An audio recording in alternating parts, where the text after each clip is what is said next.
Thank you. So, great. We're very pleased to be joined by our guest, Mohamed Moustapha Malick Fall, the UN Resident Coordinator in Nigeria, and he can talk to you about the situation in that country. Mr. Fall, welcome.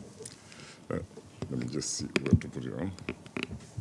Thank you so much, Farm, for this opportunity to put on light on Nigeria, and thanks also for attending.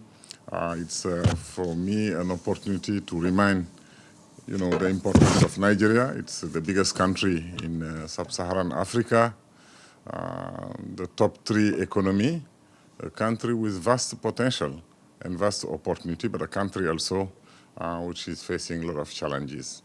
And in the potential, it's not only the natural resources or the human capital that the country has, but it is also the political and the leadership role that the country plays in a region that is, as we speak, shaken by a number of challenges, including in the Sahel, where we know what the political situation and extreme violence and terrorism is representing for the people. But as I was saying, Nigeria do also face many challenges. I think conflict are still prevailing in good part of the country.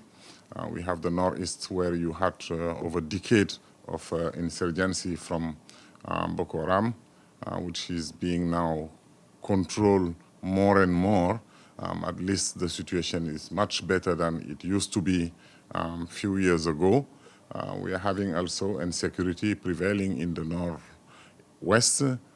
We have seen also climate-related shock impacting people's life and triggering number of displacement, and also triggering or driving conflict, because we have what we call farmers and herdsmen conflict, which to me is originated from the climate crisis and the movement of the herdsmen for better grazing land.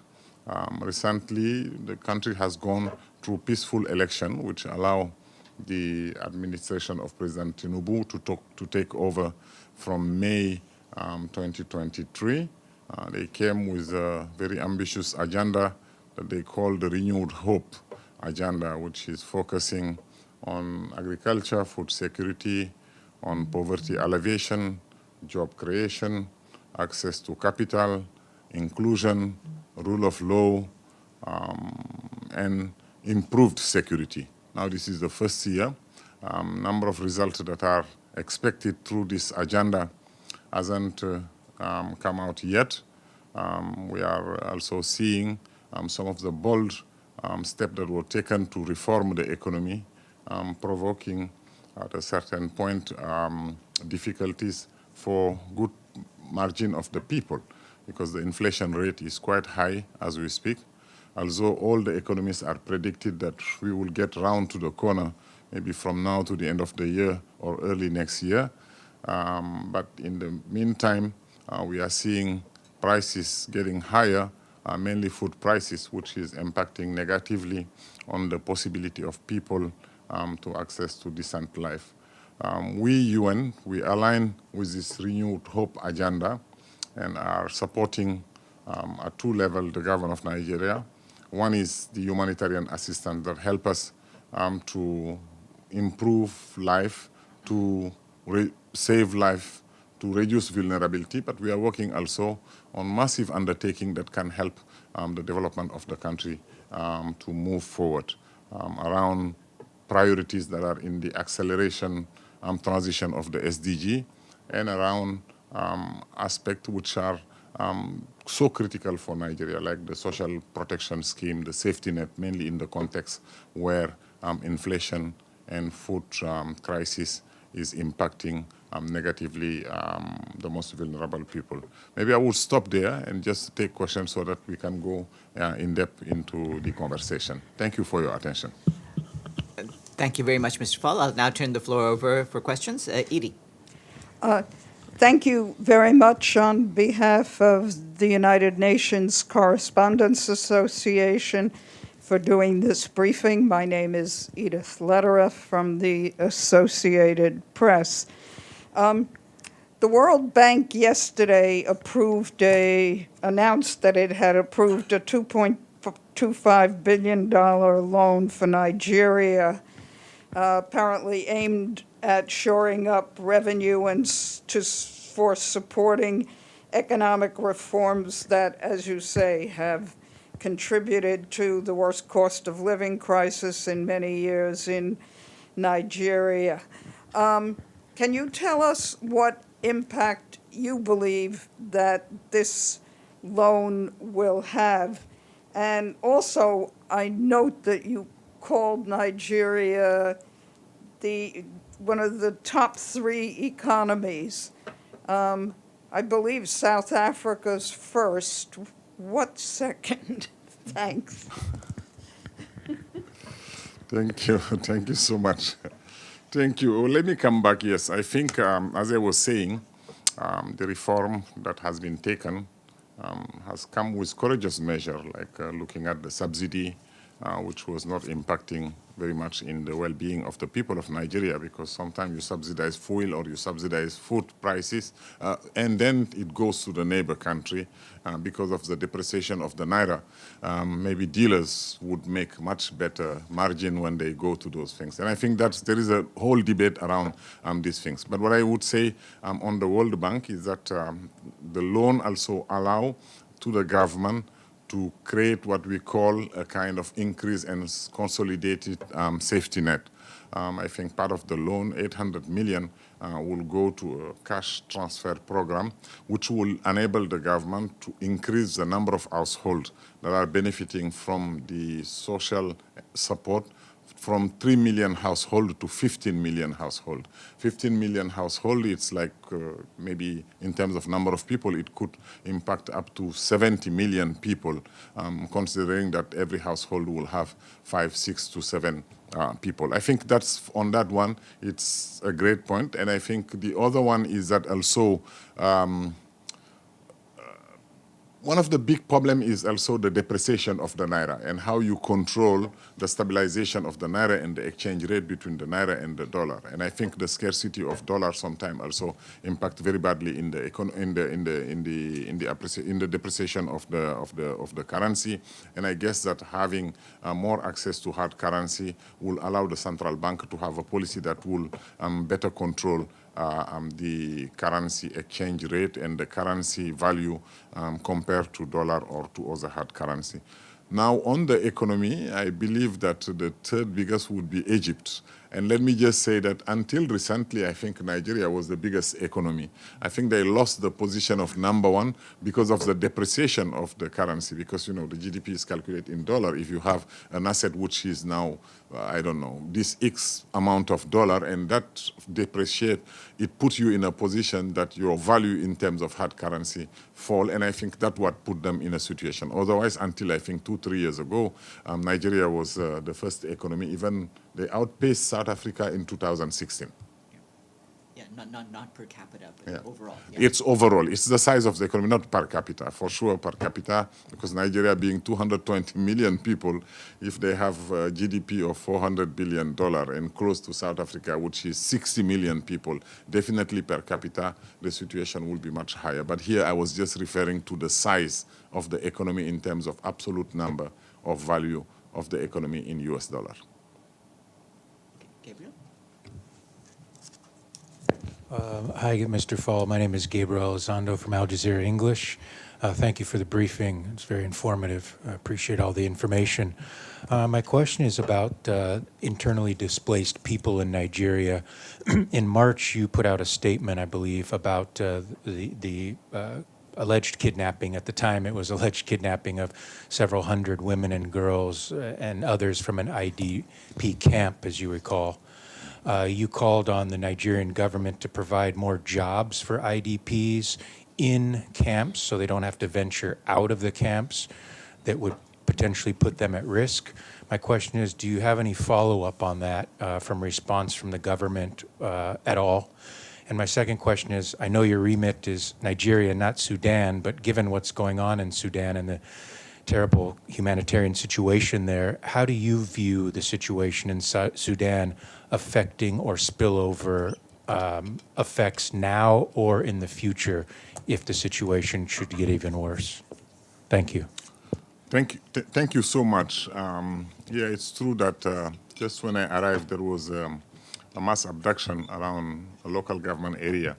around the Lake Chad called Ngala, and for which I had made a statement urging the government to find a solution to increase the protection of the displaced population. Let me say that we have gone through few steps forward since then. 3 weeks ago, Nigeria launched what we call the State Plan for Durable Solution for the IDPs as part of the Secretary General panel recommendation and the action agenda for internally displaced people. And I think out of the 15 countries that was chosen within this initiative, Nigeria was the first to have its plan completed and the plan launched. And it was done with not only the presence of the Assistant Secretary General Robert Piper, who coordinated the initiative, but it was done also in the presence of the Vice President, the governor of the 3 states where the insurgency of Boko Haram is prevailing and where you have the bigger number of displaced, but also other states that have displacement issues which are triggered by intercommunal violence or which are triggered, as I say earlier, by climate-related shock. What we have seen now is increased commitment from the government to protect the IDP, but not to protect them only in terms of security, but also to provide them with livelihood, to put a return policy or a reintegration policy or a resettlement policy. All the pathways that are in the Secretary General initiative are there, and helping to maybe find the best way to restore the dignity of those people. Because as I say, the conflict with Boko Haram started 2009. Some of this displacement get to a certain number around 2015-16, and you have people who have been living in those IDP sites, for like 9 years, solely depending on humanitarian assistance, to a point that some of them would even lose their resilience capacity or their ability to go back to livelihood. Now, you have necessarily a need to combine securities, because in those perimeters that you go for farming or you go for herd scattling, you always need to make sure that the population are protected from the security point of view, but at the same time, you need to give them some of the basics that they will need, whether in terms of skill or in terms of input for their farming activities. And those are the points that and of course, you need also to restore some of the infrastructure, like house, like school, like health facilities. And that's what the state plan meant. And the point I wanted to highlight is that not only Nigeria was the first to launch the state plan, but the commitment we have seen from the state level. The governor are taking the leadership role. They show the ambitions, the vision, but the drive to really take this plan. We help them technically to elaborate the plan. I think for the 3 states, we are talking about $4 billion for the 3 to 4 years to come, to which each state have agreed to commit a part of their budget, like 15% in Borno, I think 14% in Adamawa, in Yobe, and maybe a bit smaller number in Adamawa because they have less displaced people. And the federal government also, through the vice president who chaired the launch, have committed also to continue to support. And I think that's the way we go, not only to reduce the vulnerability, to save life of those IDP, but as I say, most importantly, to give them back their dignity, and by relocating them, by resettling them, by reinstalling them where they belong to. Thank you. Pass blue.